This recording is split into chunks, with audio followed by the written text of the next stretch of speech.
Hello everyone, welcome to Planet Geology. As you would all know, 192 vacancies have been released by UPSC for recruitment through the Combined Geoscientist Examination 2022. Now, if you are a student of physics, chemistry, geology, hydrogeology, or geochemistry background or geophysics, so please stay until the end of the video. In this video, we will discuss how many vacancies from respective discipline have been released, what is the paper format, and basically what have been the cutoffs in the past years. Okay, so before moving on, I would like to basically specify what is the last date for submission. So the last date for submission is basically 22nd.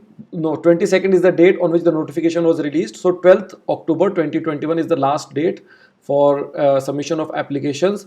Please do not wait until the last date to submit your applications, because the centers that will be allotted, they will be allotted on first come first serve basis. And if you want a center of your choice, so submit your application as soon as possible. Now, if you have not already subscribed to our YouTube channel, please do so, and also please share and like this video. So what are the eligible branches? As I already mentioned, physics, chemistry, geology, geophysics, geochemistry, and also hydrogeology is missing here. So hydrogeology also. Now in these branches, do you need bachelor's or master's? So you actually need a master's degree in this. Okay, so you will need either MSc after BSc, or it could be an integrated master's or MTech MSc course. Okay, so in respective disciplines. Now the recruitment will be to Group A posts. You will be a gazetted officer if you are selected, and the posts are divided into two categories: Category 1 and Category 2. Category 1 vacancies are for recruitment to Geological Survey of India. Okay, so these will be geologist, geophysicist, or chemist. So all branches basically except hydrogeology are eligible here, that is geology, physics, geophysics, and chemistry. In Category 2, the postings will be as scientist B, and they will be posted to Central Groundwater Board, Ministry of Jal Shakti, Department of Water Resources, River Development, and Ganga Rejuvenation. Okay, so again, chemical, geophysics, or hydrogeology. Okay, posts are there in this category. Again, geology students are also applicable to apply to Category 2 posts. Now, looking at number of vacancies for each discipline, for geologist you have 100 vacancies as Group A, basically in Category 1. For geophysicist 50, for chemist 20 vacancies. Okay, that is in Category 1. In Category 2, the number of vacancies for chemical and geophysics is negligible, so it's just one position. And for scientist B, hydrogeology, we have 20 positions. So almost 120 positions for geologists, 51 for physics and geophysics students, and 21 for chemistry students. Again, this is pretty decent, especially for geology and geophysics students, considering especially what happened last year when there were 0 geologist posts that were announced by GSI. Now, what is the exam pattern? Basically, you have exam in 3 stages: stage 1, stage 2, stage 3. Stage 1 is prelims, stage 2 is mains, and stage 3 is personality test, which is basically your interview. Okay, now very important consideration here is that the prelims score that you will get, okay, that will be counted towards your final score. It is not just qualifying in nature. Okay, so whatever score that you get in prelims, it will count to your final score. You have overall 1200 marks, 400 for stage 1, 600 for stage 2, and 200 for stage 3. So that is why stage 1 prelims becomes very, very important. Okay, so you still have time to prepare for prelims. And general, it will have 2 papers, both will be objective type. So paper 1 is general studies, paper 2 is specific from your discipline. Okay, so 100 marks for these respectively. Now that is why it becomes very, very important to prepare for general studies as well for this exam. Okay, it is not very difficult. A lot of static portion is asked, a lot of science based questions are asked. So do prepare for that. Ultimately, you will find in the end, we have seen this year also, students who have difference in ranks, they actually have difference in their general studies score. Because what will happen is all the students who are close to the top ranks, they are good in their respective subjects scores, because you have 3 papers in the main stage which are subjective type, and then paper 2 of stage 1 So over 4 papers, you get high marks in some paper, you get low marks in another paper. So it gets averaged out. So it is a general studies part which will make you stand out, even though it is just 100 marks out of 1200. Please do not ignore this.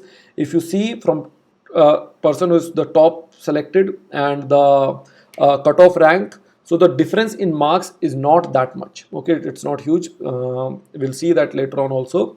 So please prepare for that as well.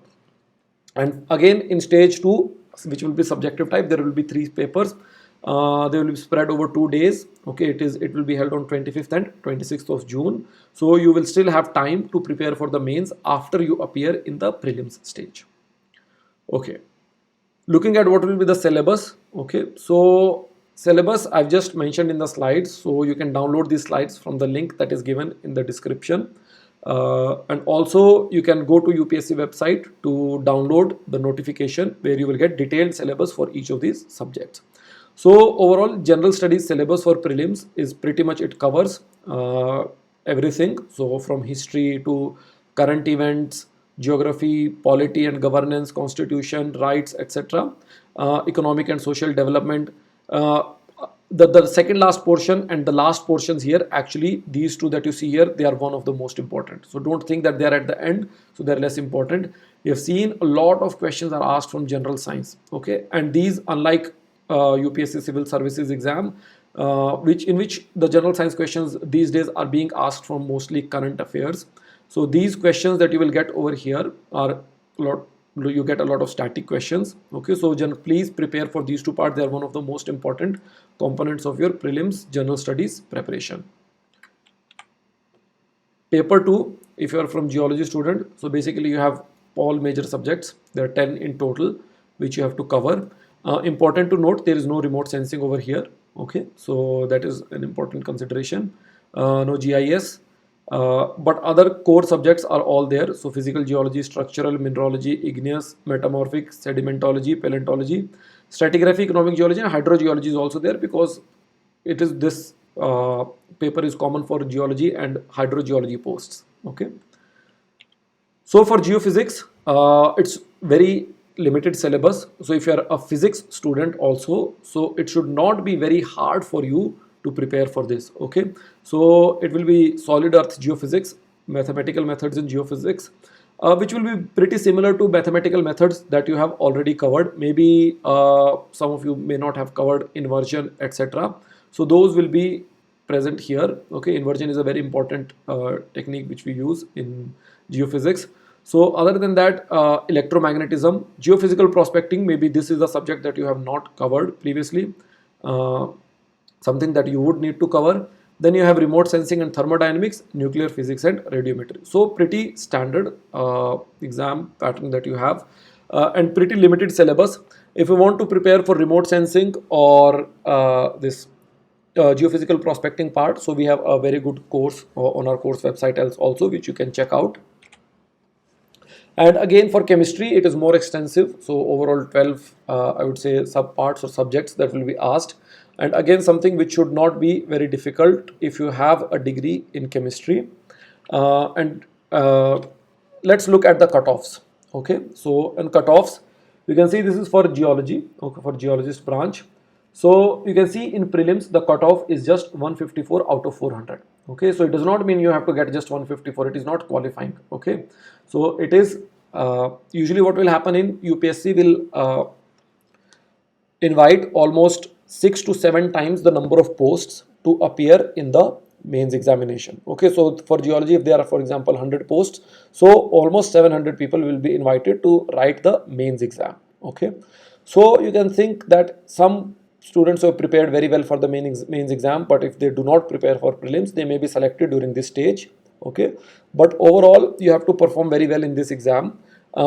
Clearing cutoff will not be that hard. 154 out of 400 is not an unachievable score. You can easily get above 100 to 150 in the general studies part itself.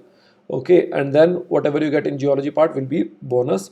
So try to score as much as possible in paper 1, okay, and in paper 2 of stage 1. Okay, so it's pretty much same 154 for general, EWS and OBC categories. Now this is for 2020. Okay, these cutoffs are for 2020. Vacancies, for example, were not as much as this year, so only 74 were there. Don't think that cutoff will fall, because this was the first year when this with new pattern paper was conducted. People didn't really know the format, what it is going to be for the general studies part especially, and also for the subject specific part. So it could stay same or even go up. Okay, I don't think that it would go too much down, because this time students will be better prepared.